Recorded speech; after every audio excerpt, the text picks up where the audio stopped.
Hello, and welcome back to Catalina's Spoken Symphony, where every word is music.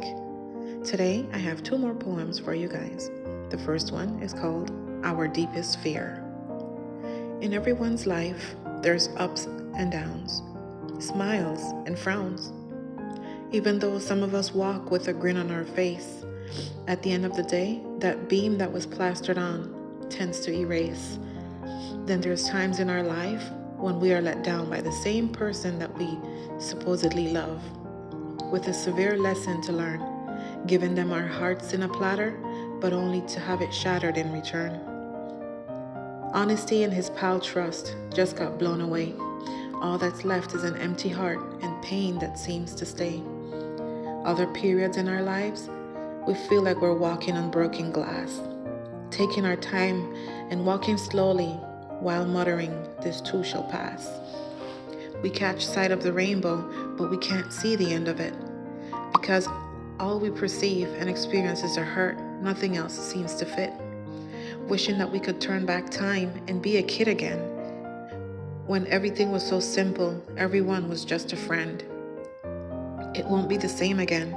The memories won't wash away. It will always be there. But being alone, that is our deepest fear.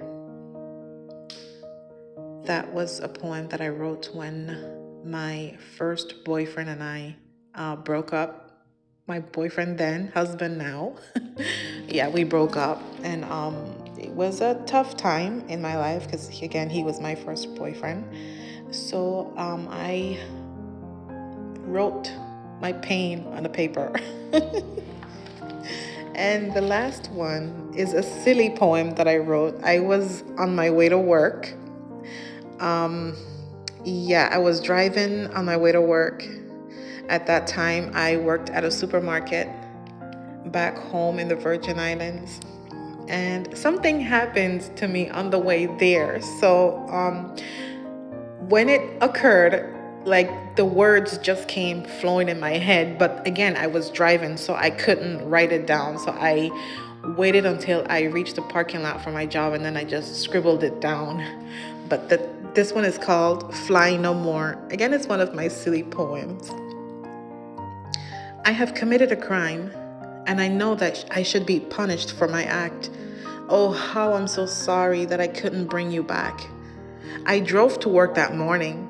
The road was clear and not one cop. However, I broke a commandment right in front of S&E Feed Shop. Yes, I know, Heavenly Father. You said thou shalt not kill. It wasn't my fault. I didn't mean to disobey your will. That birdie just came straight towards me and bumped right into my glass.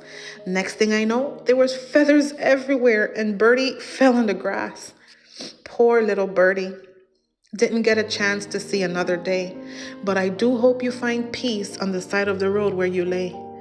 Oh, little birdie with no wings, you won't soar. Birdie, oh birdie, fly no more.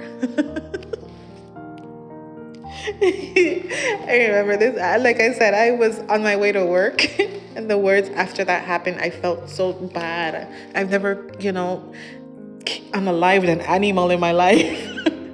So for that to happen, I was like, oh my gosh, I am the worst. But yeah, that was one of my silly poems.